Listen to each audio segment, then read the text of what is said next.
kàyééfì ni ìròyìn náà ló mà jẹ́ fún ọ̀pọ̀ àwọn ọmọ Yorùbá, pàápàá àwọn ọmọ ìlú Ilé-Ifẹ̀ tó jẹ́ orísun gbogbo ọmọ Yorùbá ní ìpínlẹ̀ Ọ̀ṣun àti àwọn ọmọ ìlú Mọdákẹ́kẹ́ tó fẹ̀gbẹ́ ti ìlú Ilé-Ifẹ̀. Nígbà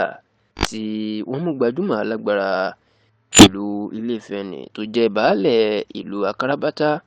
tó wà ní ìlú abẹ́ ìlú Mọdákẹ́kẹ́, ìyẹn olóyè Babátúndé Ìgè,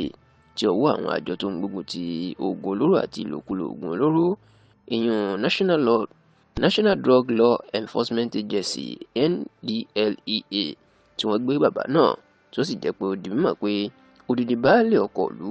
tó ń ṣàkóso ìlú Akárabátá ní Mọdákẹ́kẹ́ ó ń ta igbó, ó sì ń gbin igbó táwọn ọmọ ta fẹ́ràn kan máa fà. Tẹlifíṣàn Yorùbá Tòótọ́ gbọ́ wípé ní gbogbo ìlú Ilé-Ifẹ̀ àti ìlú Mọdákẹ́kẹ́, òdú ni olóyè Babátúndé Ìgè, tí wọ́n sì ní bàbá náà ó lẹ́nu dáadáa, ṣùgbọ́n tó jẹ́ pọ́sẹ̀ tó kọjá yìí ni wọ́n lọ gbé bàbá yìí o, tí wọ́n sì jù sátìmọ́lé lórí ẹ̀sùn pé ó ń ta igbó, ó sì ń gbin igbó rẹpẹtẹ èyí tí kò bá òfin Nàìjíríà mu. Ní báyìí ọjọ́ àìkú, ìyẹn ọjọ́ Sunday tí í ṣe ọjọ́ keje oṣù keje ọdún 2024 tá a wà yìí, ni wọ́n fi ojú baálẹ̀ Babátúndé Ìgè náà fi hàn fún àwọn ayé o, tí wọ́n sì jẹ́ kó di mímọ̀ pé wọn yóò fojú odidi baálẹ̀ ọkọ̀ ìlú, wọn yóò fi ba ilé ẹjọ́ láti lọ jẹ́jọ́. Ọ̀pọ̀ èèyàn tí wọ́n gbọ́ sí ìṣẹ̀lẹ̀ ló bà nínú jẹ́, tí wọ́n sọ pé àbùkù ńlá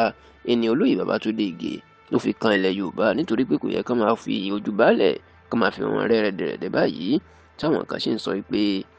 ó ṣeé ṣe kó jẹ́ wípé àwọn ọ̀tá bàbá náà kan náà ló fi ọ̀rọ̀ náà lójú,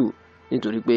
igbó táwọn bá lọ́wọ́ ẹ̀, wọn ní kì í ṣe igbó tó pọ̀ o, ṣùgbọ́n o àjọ NDLEA ti sọ̀rọ̀, wọn ní àwọn yóò fojú baálẹ̀ ọkọ̀ ìlú, àwọn yóò fi ba ilé ẹjọ́ lẹ́yìn ìwádìí àwọn.